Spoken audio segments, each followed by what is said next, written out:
दोस्तों एक बार फिर से हम आपके लिए यूपीएससी सीएमएस फॉर्म फिलिंग 2025 की अपडेट लेके आ चुके हैं। ऑनलाइन आवेदन करने का केवल अंतिम मौका शेष रह गया है। 3 दिन आवेदन करने के शेष है। लास्ट डेट की न्यू अपडेट आ चुकी है। फॉर्म फिल करने की स्टेप बाय स्टेप हम आपको कंप्लीट जानकारी दिखाएंगे कि कैसे आप यूपीएससी सीएमएस का ऑनलाइन फॉर्म फिल कर सकते हो। ऑनलाइन आवेदन करते समय आपको कुछ महत्वपूर्ण बातों का ध्यान करना होगा, तभी आपके एप्लीकेशन फॉर्म सक्सेसफुली सबमिट किए जाएंगे। आवेदन करते समय आपको कोई भी गलती या फिर मिस्टेक नहीं करनी होगी, नहीं तो आपके एप्लीकेशन फॉर्म रिजेक्ट हो सकते हैं। आवेदन करते समय आपको फोटोग्राफ, सिग्नेचर डॉक्यूमेंट्स कैसे और कितने केबी में अपलोड करने होंगे, स्टेप बाय स्टेप हम आपको कंप्लीट जानकारी दिखाएंगे।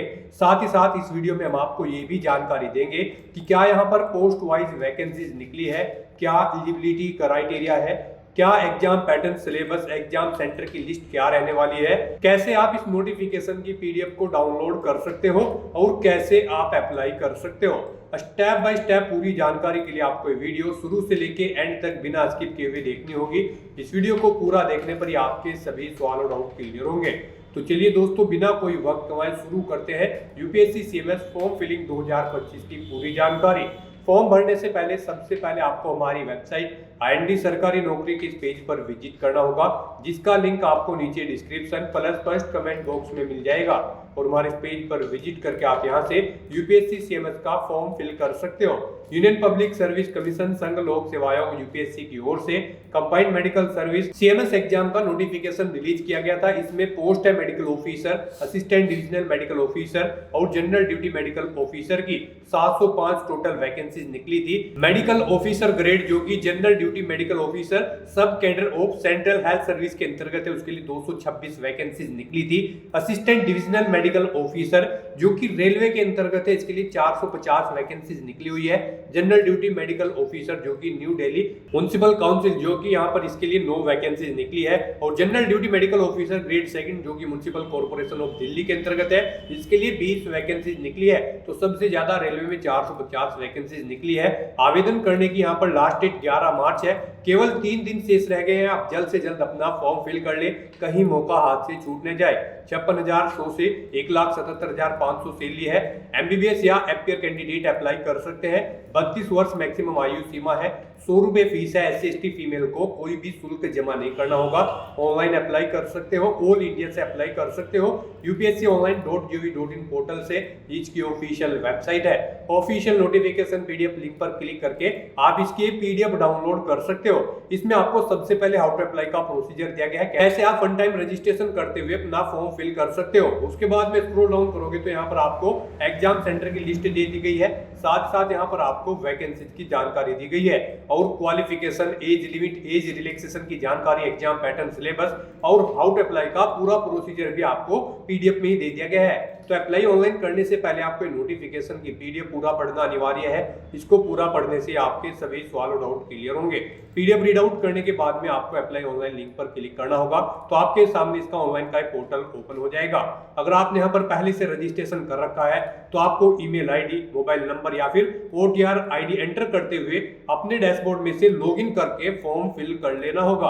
अगर आपने पहले से रजिस्ट्रेशन नहीं किया हुआ है तो आपको सबसे पहले न्यू रजिस्ट्रेशन की इस टैब पर क्लिक करना होगा। इस टैब पर आप जैसे ही क्लिक करोगे तो आपके सामने वन टाइम रजिस्ट्रेशन का पोर्टल ओपन हो जाएगा। ये इसका ऑनलाइन करने का ऑफिशियल पोर्टल है, यहाँ से आप इसका फॉर्म फिल कर सकते हो। यहाँ पर आकर आपको सबसे पहले अपना नाम एंटर करना है, अपनी 10th की मार्कशीट के अकॉर्डिंग उसे वेरीफाई कर लेना है एक बार फिर से एंटर करके।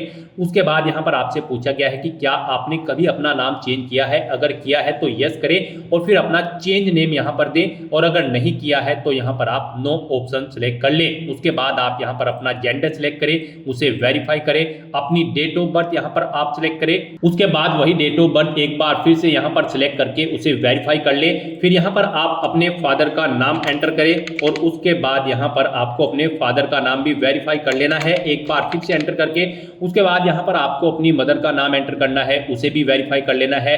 फिर आपको यहाँ पर अपना माइनॉरिटी स्टेटस देना है, क्या आप माइनॉरिटी कम्युनिटी के अंतर्गत आते हैं, अगर आते हैं तो यस करें और फिर अपनी माइनॉरिटी ऑप्शन कैटेगरी सिलेक्ट करें, आप कौन सी कैटेगरी में आते हैं और नहीं आते हैं, तो यहाँ पर आपको नो ऑप्शन सिलेक्ट कर लेना है। उसके बाद यहाँ पर आपको अपना 10 डिजिट का मोबाइल नंबर एंटर करना है, अपनी ईमेल आईडी एंटर करनी है। कोई अल्टरनेट मोबाइल नंबर या ईमेल आईडी है तो उसे भी आप एंटर कर सकते हो, नहीं तो इन कॉलम्स को आप खाली छोड़ दें। उसके बाद यहाँ पर आपको अपनी 10वीं क्लास का रोल नंबर एंटर कर देना है। फिर आपसे यहाँ पर एक सिक्योरिटी क्वेश्चन आपको सिलेक्ट कर लेना है, अपनी चॉइस के अकॉर्डिंग कोई भी सिक्योरिटी क्वेश्चन सिलेक्ट करें, उसका आंसर दे।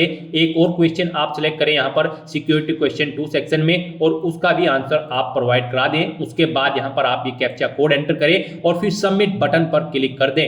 नेक्स्ट आपको आपने पीछे रजिस्ट्रेशन में जो डिटेल्स प्रोवाइड कराई है उनका पूरा प्रीव्यू शो कर दिया गया है। आपको सभी डिटेल्स चेकआउट करनी है। कहीं पर कोई मिस्टेक है तो आप अपडेट/चेंज हियर ऑप्शन पर क्लिक करके चेंज कर ले, नहीं है तो आप आई एग्री इस बटन पर क्लिक कर दें। उसके बाद आपके सामने कुछ इस तरह से इंटरफेस ओपन होगा। यहाँ पर आपके रजिस्टर्ड मोबाइल नंबर और ईमेल आईडी पर ओटीपी सबमिट किए गए हैं, वो ओटीपी यहाँ पर आपको एंटर करने हैं और वेरीफाई ओटीपी ऑप्शन पर क्लिक करके अपना मोबाइल नंबर और ईमेल आईडी को वेरीफाई कर लेना है। ओटीपी वेरीफाई करने के बाद आपके रजिस्ट्रेशन का फर्स्ट स्टेप यहाँ पर कंप्लीट हो चुका है। आपको सभी डिटेल्स प्रोवाइड करा दी गई है। आपको इसका एक प्रिंट आउट ले लेना है फ्यूचर यूज के लिए, या फिर इसे नोट डाउन करके रख लेना है। साथ ही साथ आपको एक OTR आईडी प्रोवाइड कराई गई है। ये OTR आईडी और एक पासवर्ड आपको आपकी रजिस्टर्ड मेल आईडी पर भी सबमिट किए गए हैं, और ये OTR आईडी आपके रजिस्टर्ड मोबाइल नंबर पर भी सबमिट की गई है। आपको इन्हें केयरफुली नोट डाउन करके रख लेना है फ्यूचर यूज के लिए। इस स्टेप को कंप्लीट करने के बाद आपको दोबारा से यहाँ पर लॉगिन की स्टेप पर क्लिक करना है। उसके बाद आपके सामने यहाँ पर लॉगिन का इंटरफेस ओपन होगा। गाइस, यहाँ पर आप OTR आईडी के थ्रू लॉगिन कर सकते हैं, या फिर मोबाइल नंबर के थ्रू, या फिर ईमेल आईडी के थ्रू। ईमेल आईडी के थ्रू अगर आप लॉगिन करना चाहते हैं तो यहाँ पर आप अपनी ईमेल आईडी एंटर करें। उसके बाद गेट ओटीपी ऑप्शन पर क्लिक करें। आपकी ईमेल आईडी पर एक ओटीपी आएगा, वो ओटीपी आप यहाँ पर एंटर करें, या फिर आप अपना पासवर्ड एंटर करें। जो पासवर्ड आपकी रजिस्टर्ड ईमेल आईडी पर आया है, ये सिक्योरिटी कोड यानी कि वेरिफिकेशन कोड आप यहाँ पर एंटर करें और लॉगिन की स्टेप पर क्लिक करके लॉगिन करें, या फिर आप मोबाइल नंबर के थ्रू यहाँ पर लॉगिन कर सकते हैं। आप अपना मोबाइल नंबर एंटर करें, गेट ओटीपी ऑप्शन पर क्लिक करें, एक ओटीपी आएगा, वो ओटीपी आप यहां पर एंटर करें, और या फिर आप अपना पासवर्ड एंटर करके ये वेरिफिकेशन कोड यहां पर एंटर करके लॉगिन कर लें। या फिर अगर आप OTR आईडी के थ्रू लॉगिन करना चाहते हैं तो आपके मोबाइल नंबर या फिर ईमेल आईडी पर जो OTR आईडी आई है वो आईडी यहां पर आप एंटर करें, और फिर आप अपना पासवर्ड यहां पर एंटर करें जो आपकी मेल आईडी पर आपका पासवर्ड आया है, और उसके बाद ये वेरिफिकेशन कोड यहां पर एंटर करें और लॉगिन की स्टेप पर क्लिक करके लॉगिन कर लें। लॉगिन करने के बाद आपके सामने कुछ इस तरह से इंटरफेस ओपन होगा। यहाँ पर अगर आप कुछ चेंज करना चाहते हैं अपने रजिस्ट्रेशन में, जैसे कि अपने जेंडर में, तो क्लिक टू चेंज जेंडर इस ऑप्शन पर क्लिक करें और अपना जेंडर चेंज कर ले। और अगर आप अपने माइनॉरिटी स्टेटस में चेंज आउट करना चाहते हैं तो क्लिक टू चेंज ऑप्शन पर क्लिक करके इसमें भी आप चेंज कर सकते हैं। नहीं तो यहाँ पर अब आपको अपना नया पासवर्ड क्रिएट करना है। यहाँ पर गाइड अब आपको अपना नया पासवर्ड क्रिएट करना है। इसके लिए आपको गाइडलाइन दी गई है, आपका पासवर्ड कम से कम 8 कैरेक्टर का होना चाहिए और ये अल्फा न्यूमेरिक फॉर्मेट में होना चाहिए। मींस आपके पासवर्ड में कम से कम एक अपर केस कैरेक्टर, एक लोअर केस कैरेक्टर, एक इंटीजर नंबर और एक स्पेशल कैरेक्टर जैसे कि @ या फिर डॉलर होना चाहिए। वही पासवर्ड आपको यहाँ पर एक बार फिर से एंटर करके कंफर्म कर लेना है। हम आपको पासवर्ड का सैंपल दिखा रहे हैं, इसके अकॉर्डिंग आपको अपना पासवर्ड क्रिएट करना है। तो आपका अपना पासवर्ड कुछ इस फॉर्मेट में रेडी करना है। इसमें आपका एक अपर केस कैरेक्टर, एक लोअर केस कैरेक्टर, एक इंटीजर नंबर और एक स्पेशल कैरेक्टर होना चाहिए, और इसकी लेंथ कम से कम 8 कैरेक्टर की होनी चाहिए। तो इस फॉर्मेट में आपको अपना पासवर्ड यहाँ पर क्रिएट करना है। उसके बाद आपको सबमिट बटन पर क्लिक कर देना है। सबमिट बटन पर क्लिक करने के बाद आप अपने डैशबोर्ड से लॉग आउट करें, और फिर अब यहाँ पर आप इनमें से ईमेल आईडी, मोबाइल नंबर या फिर OTR आईडी के थ्रू अपने डैशबोर्ड में दोबारा से लॉगिन करें। अपने नए पासवर्ड को एंटर करने के बाद यहाँ पर आप अपनी OTR आईडी एंटर करें, अपना नया पासवर्ड एंटर करें जो आपने चेंज किया है, ये वेरिफिकेशन कोड यहाँ पर एंटर करें और लॉगिन बटन पर क्लिक करके लॉगिन कर लें। नेक्स्ट आपके सामने कुछ इस तरह से इंटरफेस ओपन होगा। गाइस, यहाँ पर हम आपको UPSC का OTR 1 टाइम रजिस्ट्रेशन करके दिखा रहे हैं। इसे कंप्लीट करने के बाद आप UPSC में निकलने वाली सभी भर्तियों पर अप्लाई करने के लिए एलिजिबल हो जाएंगे। सभी भर्तियों पर अप्लाई करने से पहले आपको ऐसे ही OTR करना पड़ता है, बिना इसके आप UPSC की किसी भी भर्ती के लिए अप्लाई नहीं कर पाओगे। तो यहाँ पर आने के बाद आपको अपने डैशबोर्ड में अपनी OTR की प्रोफाइल को कंप्लीट करना है। सबसे पहले यहाँ पर आपको अपनी पर्सनल इंफॉर्मेशन प्रोवाइड करानी है, तो आप यहाँ पर पर्सनल इंफॉर्मेशन के इस लिंक पर क्लिक करें। उसके बाद आपके सामने कुछ इस तरह से इंटरफेस ओपन होगा। यहाँ पर आपको आपकी कुछ चीजें ऑटोमेटिकली फिर मिल गई है जो आपने रजिस्ट्रेशन के फर्स्ट स्टेप में प्रोवाइड कराई थी। आपको इस पेज को नीचे स्क्रॉल डाउन करना है और यहाँ पर सबसे पहले अब आपको अपनी सिटीजनशिप सेलेक्ट कर लेनी है, फिर आपको अपनी मातृभाषा यहाँ पर सिलेक्ट कर लेनी है। उसके बाद यहाँ पर आपको अपना मैरिटल स्टेटस सिलेक्ट कर लेना है, आप मैरिड हो या फिर अनमैरिड। प्लेस ऑफ बर्थ आप यहाँ पर एंटर सेलेक्ट करें, आप इंडिया से है या फिर आउटसाइड ऑफ इंडिया से। उसके बाद यहाँ पर आप अपना पोस्ट ऑफिस का नाम एंटर करें, सिटी या टाउन या फिर विलेज का नाम एंटर करें, अपना स्टेट यहाँ पर आप सिलेक्ट करें। उसके बाद आप अपना डिस्ट्रिक्ट यहाँ पर सिलेक्ट करें, फिर आप अपना पिन कोड यहाँ पर एंटर कर दें। उसके बाद यहाँ पर आपको अपनी कम्युनिटी सिलेक्ट कर लेनी है, आप जिस भी कम्युनिटी से बिलोंग करते हैं। फिर अगर आप रिजर्व कैटेगरी से बिलोंग करते हो तो आप अपना कास्ट का सर्टिफिकेट नंबर यहाँ पर एंटर करें और फिर डेजिग्नेशन सिलेक्ट करें, किसने आपको आपका कास्ट सर्टिफिकेट प्रोवाइड कराया है, जैसे कि तहसीलदार या फिर मैजिस्ट्रेट या फिर पटवारी या फिर कलेक्टर। आप ऑप्शन सिलेक्ट करें, फिर आप स्टेट सिलेक्ट करें, किस स्टेट का आपके पास यहाँ पर ये कास्ट सर्टिफिकेट है वो यहाँ पर आप सिलेक्ट कर लें। उसके बाद यहाँ पर कब आपको वो इशू हुआ है वो डेट आप सिलेक्ट करें और फिर जिस ऑफिस से आपको ये आपका कास्ट सर्टिफिकेट इशू हुआ है उसका पूरा एड्रेस आपको यहाँ पर एंटर कर देना है। ये सभी डिटेल्स आपको आपके सर्टिफिकेट में मिल जाएगी, वहां से आपको इन्हें देखकर यहाँ पर फिलअप कर देना है। फिर यहाँ पर आपको अपना रिलीजन सिलेक्ट कर लेना है। उसके बाद यहाँ पर आपको अपनी कास्ट का नाम दे देना है, फिर आपको अपने कास्ट सर्टिफिकेट का सीरियल नंबर यहाँ पर एंटर कर देना है। फिर यहाँ पर आपको अपने कास्ट सर्टिफिकेट का सीरियल नंबर एंटर कर देना है। उसके बाद यहाँ पर आपसे पूछा गया है कि क्या आप PWBD या फिर PWD कैंडिडेट हैं, अगर हैं तो यस ऑप्शन सिलेक्ट करें और फिर बताएं आपकी परसेंटेज क्या यहाँ पर 40% से अबव है, अगर है तो यस करें, नहीं है तो नो ऑप्शन सिलेक्ट करें। और अगर आप यहाँ पर PWBD या फिर PWD कैंडिडेट नहीं है तो आपको नो ऑप्शन सिलेक्ट करना है। उसके बाद यहाँ पर आपको अपना फोटो आइडेंटिटी कार्ड यहाँ पर सिलेक्ट कर लेना है, कोई भी एक फोटो आइडेंटिटी कार्ड यहाँ पर आपको प्रोवाइड कराना है। आप ऑप्शन सिलेक्ट करें, driving licence, PAN card, passport या फिर वोटर ID।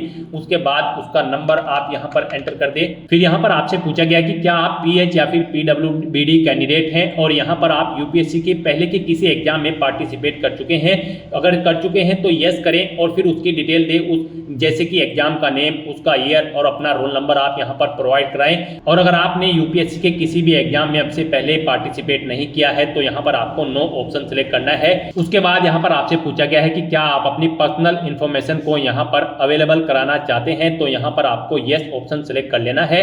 उसके बाद यहाँ पर आपको चेकबॉक्स को ओके करना है और सेव के इस बटन पर क्लिक करके अपनी पर्सनल इंफॉर्मेशन को सेव कर देना है। इस तरह से आपकी पर्सनल इंफॉर्मेशन यहाँ पर सेव हो जाएगी। इसके सामने आपको ओके का ग्रीन कलर का टिक मिल जाएगा। अब यहाँ पर आपको अपना एड्रेस इंफॉर्मेशन प्रोवाइड करानी है। एड्रेस इंफॉर्मेशन के इस लिंक पर क्लिक करें। उसके बाद आपके सामने कुछ इस तरह से इंटरफेस ओपन होगा। अब यहाँ पर आप अपना कोरोस्पोंडेंस एड्रेस एंटर करें। उसके बाद आप अपना परमानेंट एड्रेस यहाँ पर एंटर कर दें और अगर आपका परमानेंट एड्रेस आपके कोरोस्पोंडेंस एड्रेस के अकॉर्डिंग सेम है तो यहाँ पर click here if your permanent postal address is same as correspondence address, आप इस चेकबॉक्स पर ओके कर दें। ऑटोमेटिकली आपका परमानेंट एड्रेस आपके कोरोस्पोंडेंस एड्रेस के अकॉर्डिंग फिल हो जाएगा।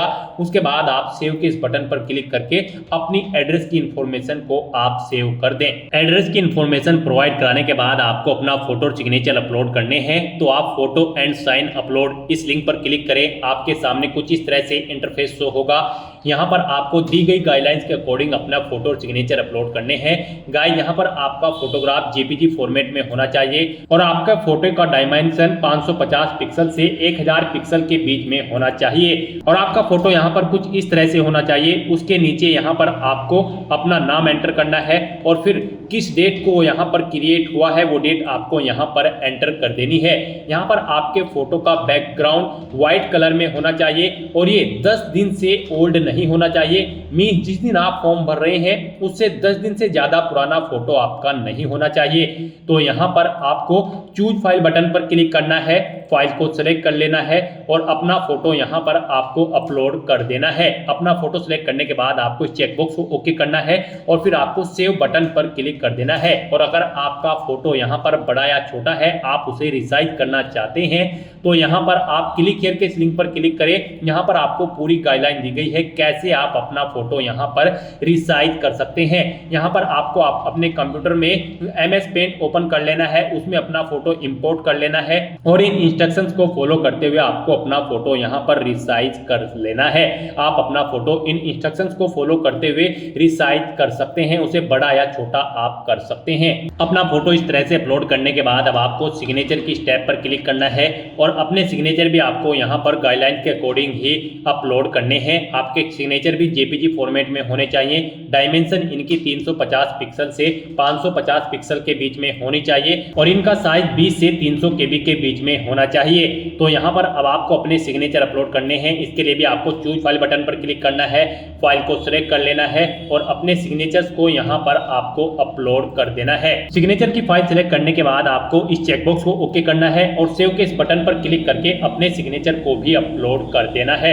अपने फोटो और सिग्नेचर अपलोड करने के बाद अब आपको एजुकेशनल इंफॉर्मेशन इस लिंक पर क्लिक करना है और यहाँ पर अपनी एजुकेशनल क्वालिफिकेशन की डिटेल प्रोवाइड करानी है।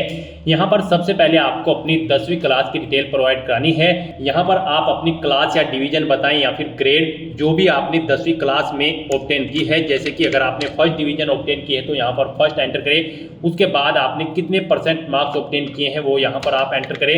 CGPA में स्कोर है तो यहाँ पर आप अपना CGPA दें, कितने में से कितने आपका CGPA है। उसके बाद पासिंग ऑफ ईयर आप प्रोवाइड कराएं, कब आपने अपना 10वीं का एग्जाम पास आउट किया है, कौन कौन से सब्जेक्ट थे यहाँ पर आप एंटर करें। यहाँ पर आपको अपने सभी सब्जेक्ट के नाम एंटर कर देने हैं बिना कोई स्पेशल कैरेक्टर यूज किए हुए, जैसे कि कोमा वगैरह आपको यहाँ पर नहीं लगाना है और अपने सभी सब्जेक्ट्स का नाम यहाँ पर आपको स्पेस देकर एंटर कर देना है। उसके बाद यहाँ पर आपको स्कूल का नाम देना है जिससे आपने अपनी 10वीं क्लास पास आउट की है, फिर बोर्ड या यूनिवर्सिटी का नाम देना है जिससे आपने अपनी 10वीं क्लास पास आउट की है। उसके बाद आपको सेव के इस बटन पर क्लिक करके अपनी ये सभी डिटेल सेव कर देनी है। 10th क्लास की डिटेल प्रोवाइड कराने के बाद आपको अपनी 12th क्लास की डिटेल यहाँ पर प्रोवाइड करानी है।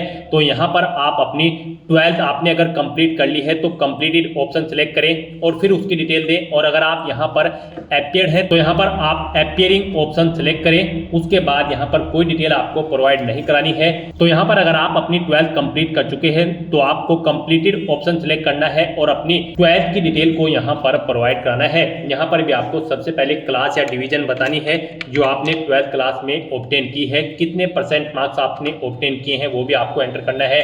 CGPA में अगर स्कोर है तो कितने में से कितने CGPA आपने ऑब्टेन किया है वो यहाँ पर आप एंटर कर दे।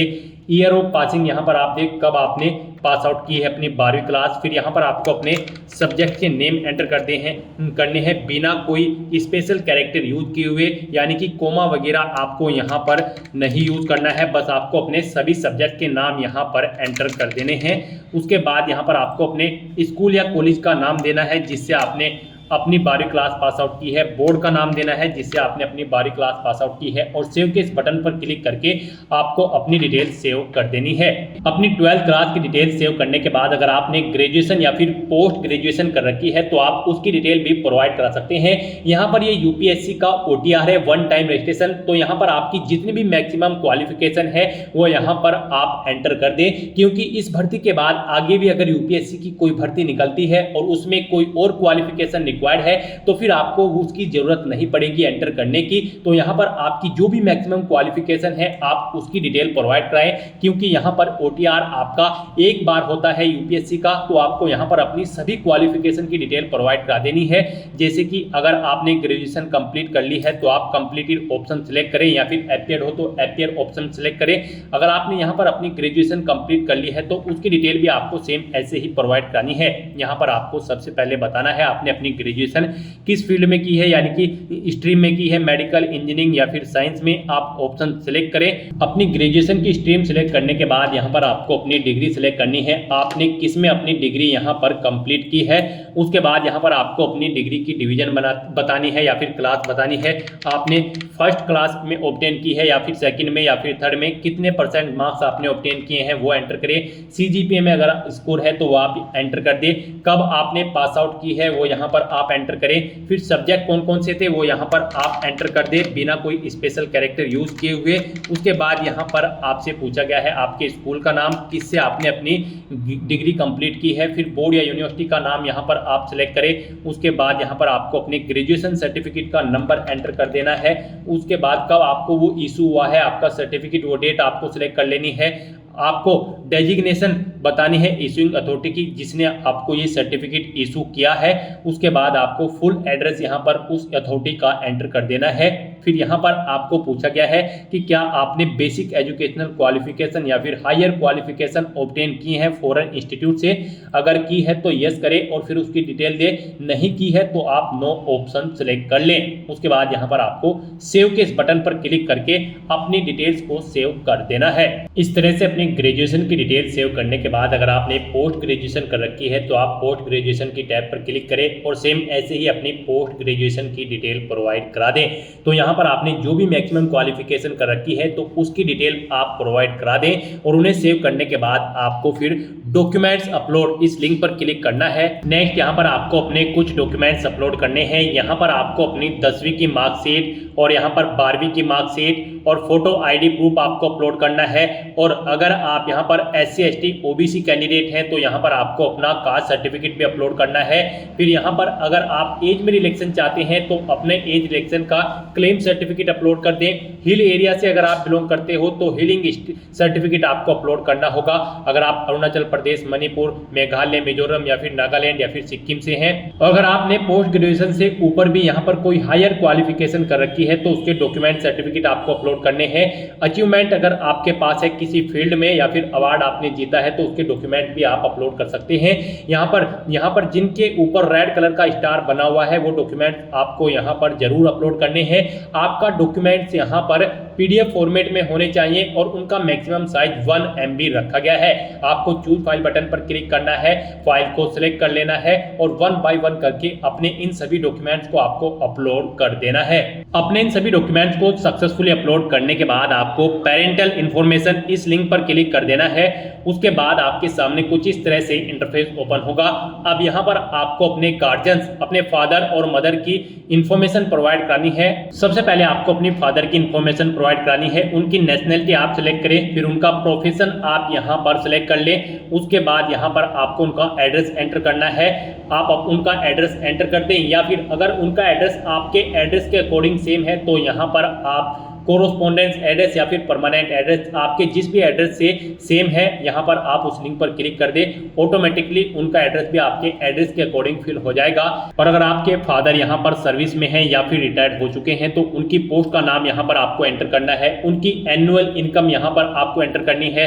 फिर यहाँ पर वो कौन से स्टेट से बिलोंग करते हैं वो स्टेट आपको सेलेक्ट कर लेना है, डिस्ट्रिक्ट सेलेक्ट कर लेना है उनका। और इस तरह से अपनी डिटेल्स फिल करने के बाद आपको सेव बटन पर क्लिक करके अपने फादर की डिटेल को सेव कर देना है। और उसके बाद आपको मदर इन्फॉर्मेशन इस टैब पर क्लिक करके अपनी मदर की इन्फॉर्मेशन भी सेम ऐसे ही यहाँ पर आपको प्रोवाइड करानी है। मदर की इन्फॉर्मेशन में भी आपको सबसे पहले अपनी मदर की नेशनलिटी सेलेक्ट कर लेनी है, उनका प्रोफेशन आपको सेलेक्ट कर लेना है और उनका एड्रेस भी आप यहाँ पर एंटर कर सकते हो। नहीं तो यहाँ पर आप कोरोस्पोंडेंस या फिर परमानेंट एड्रेस या फिर फादर एड्रेस ऑप्शन सेलेक्ट करके इन्हीं का एड्रेस यहाँ पर फिल हो जाएगा जिस भी लिंक पर आप क्लिक करेंगे।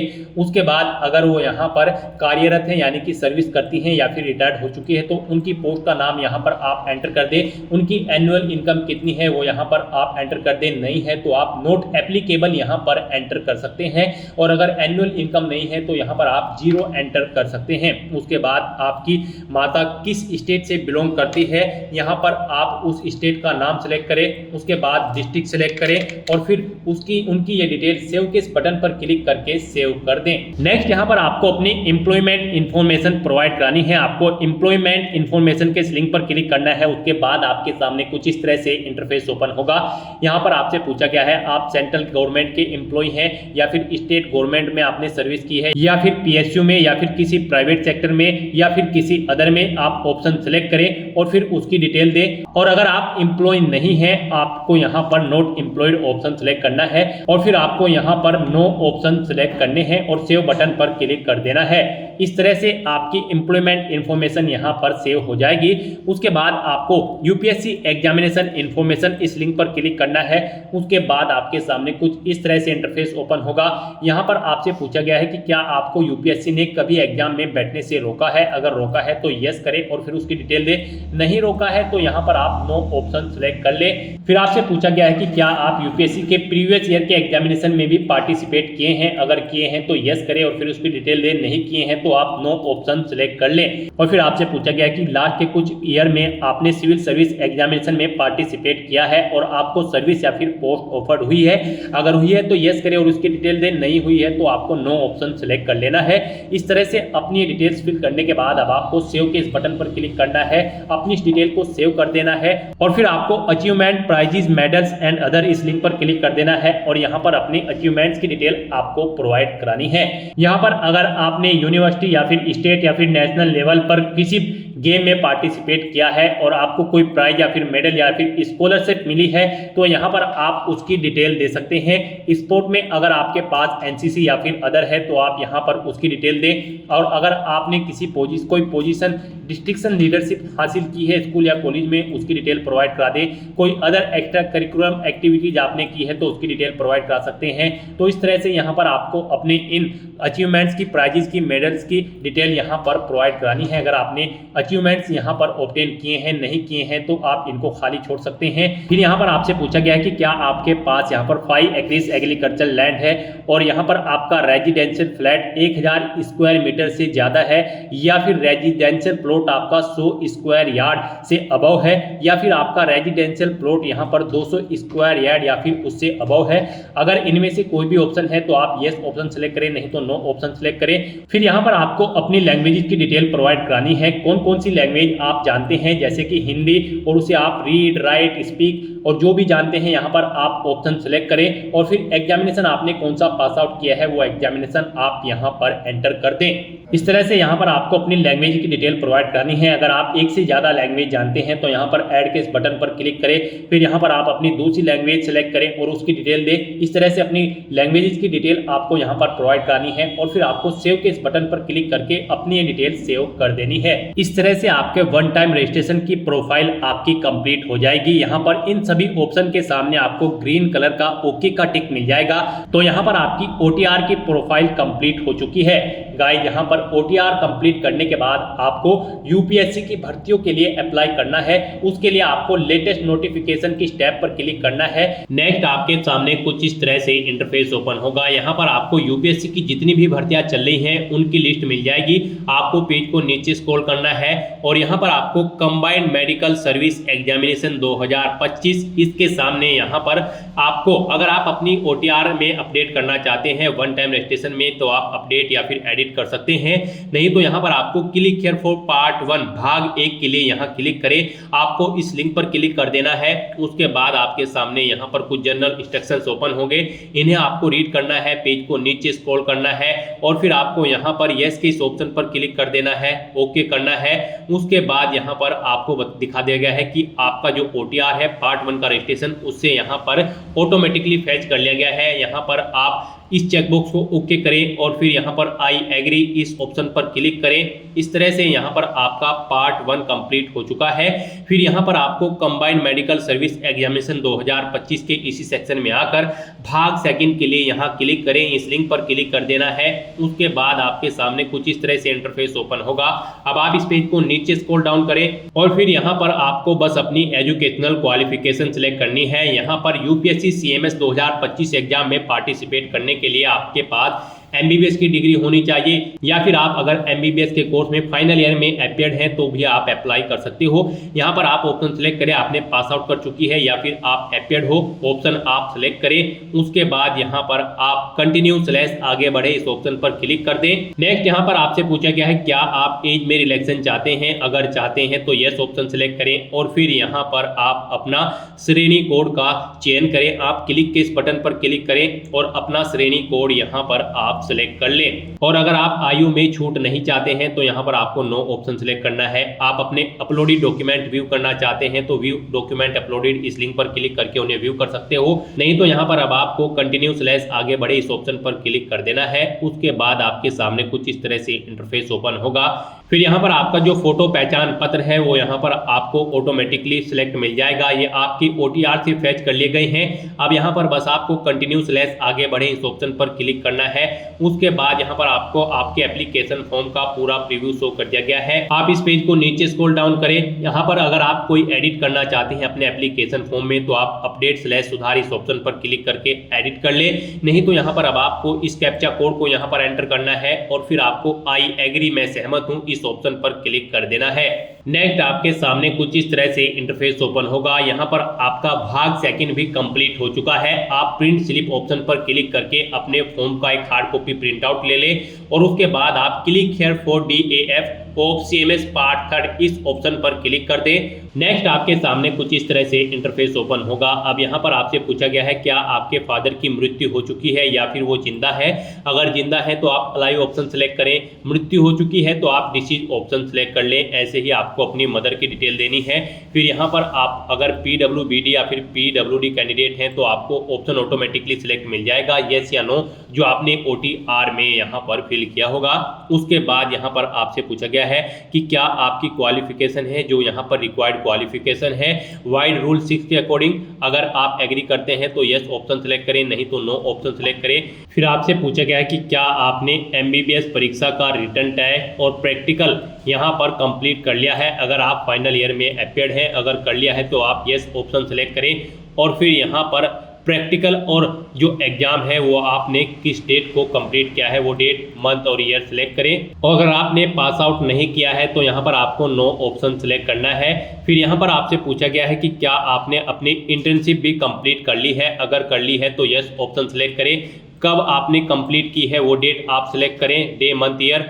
और अगर नहीं की है तो कब तक ये कंप्लीट हो सकती है, आप एक अनुमानित डेट यहाँ पर प्रोवाइड कराएं। और अगर आपने यहाँ पर इंटर्नशिप कंप्लीट नहीं की है तो आपको नो ऑप्शन सेलेक्ट कर लेना है। उसके बाद यहाँ पर आपसे पूछा गया है कि क्या आप करंट में एक स्टूडेंट है पोस्ट ग्रेजुएशन या फिर डिप्लोमा कोर्स के MBBS के बाद। अगर हैं तो आप यस ऑप्शन सेलेक्ट करें और फिर उसकी डिटेल दें, जैसे कि date of enrolled said post graduation diploma course और कब तक आपका कोर्स यहाँ पर ये कंप्लीट हो जाएगा वो डेट आप दें। और यहाँ पर आपके पास क्या बॉन्ड है requirement after completion of said post graduation diploma. अगर है तो यस ऑप्शन सेलेक्ट करें और फिर पीरियड ऑफ बॉन्ड यहाँ पर दें, नहीं है तो नो ऑप्शन सेलेक्ट करें। और अगर आप कोई पोस्ट ग्रेजुएशन या फिर डिप्लोमा कोर्स नहीं कर रहे हैं MBBS के बाद तो यहाँ पर आपको नो ऑप्शन सेलेक्ट करना है और फिर आपको यहाँ पर सेव एंड कंटिन्यू ऑप्शन पर क्लिक कर देना है। नेक्स्ट आपके सामने कुछ इस तरह से इंटरफेस ओपन होगा। अब यहाँ पर आपको अपनी पोस्ट प्रेफरेंस देनी है। यहाँ पर आप जिस पोस्ट को प्रेफरेंस देना चाहते हैं फर्स्ट नंबर पर उसके सामने आपको 1 लिखना है, जिसे सेकंड नंबर पर प्रेफरेंस देना चाहते हैं उसके सामने आपको सेकंड एंटर कर देना है। और अगर आप प्रेफरेंस देना नहीं चाहते हैं तो आपको 0 फिल कर देना है। तो यहाँ पर अब आप फर्स्ट प्रेफरेंस में कैटेगरी फर्स्ट या फिर कैटेगरी सेकंड ऑप्शन अपने अकॉर्डिंग सेलेक्ट करें और फिर यहाँ पर आप जिस पोस्ट को फर्स्ट नंबर पर प्रेफरेंस देना चाहते हैं उसके सामने आप फर्स्ट एंटर करें, जिसे सेकंड देना चाहते हैं प्रेफरेंस तो उसके सामने आप यहाँ पर सेकंड पर एंटर कर दें। इस तरह से अपनी पोस्ट प्रेफरेंस यहाँ पर सेट करने के बाद अब आपको सेव एंड कंटिन्यू ऑप्शन पर क्लिक करना है। नेक्स्ट आपके सामने कुछ इस तरह से इंटरफेस शो होगा। अब यहाँ पर आप प्रीव्यू एप्लीकेशन ऑप्शन पर क्लिक करके इस लिंक पर क्लिक करके अपने एप्लीकेशन फॉर्म का प्रीव्यू चेकआउट कर सकते हो। फिर यहाँ पर आपसे पूछा गया है क्या आपने अपनी एप्लीकेशन फॉर्म का प्रीव्यू चेकआउट कर लिया है, तो यहाँ पर आप यस ऑप्शन सेलेक्ट करें और फिर आप पार्ट 3 फाइनल सबमिट इस ऑप्शन पर क्लिक कर दें। इस तरह से यहाँ पर आपका पार्ट 3 का फॉर्म भी कंप्लीट हो जाएगा। फिर आपको आपके डैशबोर्ड में डायरेक्ट किया जाएगा। आप दोबारा से कंबाइंड मेडिकल सर्विस एग्जामिनेशन 2025 के सेक्शन में आकर अब आपको centre selection and agreeing to declaration इस लिंक पर क्लिक कर देना है। उसके बाद आपके सामने कुछ इस तरह से इंटरफेस ओपन होगा। अब यहाँ पर आप अपना एग्जामिनेशन सेंटर सेलेक्ट करें। उसके बाद यहाँ पर आप डिक्लेरेशन सेक्शन में इन इंस्ट्रक्शंस को रीड करें, पेज को नीचे स्क्रॉल करें और फिर I have read the declaration and agree इस ऑप्शन पर क्लिक कर दें। उसके बाद आपके सामने कुछ इस तरह से इंटरफेस ओपन होगा। यहाँ पर आपका एप्लीकेशन फॉर्म सक्सेसफुली कंप्लीट हो चुका है, सबमिट हो चुका है। यहाँ पर आप चेकआउट कर सकते हो, आपका एप्लीकेशन फॉर्म सक्सेसफुली सबमिट हो चुका है। तो एप्लीकेशन फॉर्म का स्टेटस चेकआउट करने के लिए अब आप for application status of combined medical service examination 2025 इस लिंक पर क्लिक कर दें। उसके बाद आपके सामने कुछ इस तरह से इंटरफेस होगा। यहाँ पर आप चेकआउट कर सकते हो, आपका combined medical service examination 2025 form के सभी स्टेप्स कंप्लीट हो चुके हैं। आपको कंप्लीटेड ऑप्शन शो कर दिया जाएगा। एप्लीकेशन स्टेटस में आपको कंप्लीटेड ऑप्शन मिल जाएगा। यहाँ पर आप व्यू/प्रिंट के इस बॉक्स में आकर DAFCMS क्लिक हियर इस लिंक पर क्लिक करके अपने एप्लीकेशन फॉर्म का एक हार्ड कॉपी प्रिंट आउट ले सकते हो, फ्यूचर यूज के लिए, फ्यूचर रेफरेंस के लिए। तो दोस्तों ऐसे आप UPSC combined medical service examination 2025 के लिए अपना फॉर्म अप्लाई कर सकते हो बिना कोई मिस्टेक किए हुए। आज की इस वीडियो में बस इतना ही। आई होप ये वीडियो आपको पसंद आई होगी। अगर पसंद आई हो तो इसे लाइक और शेयर करें। चैनल पर नए हो तो इसे सब्सक्राइब कर लें। Thanks for watching.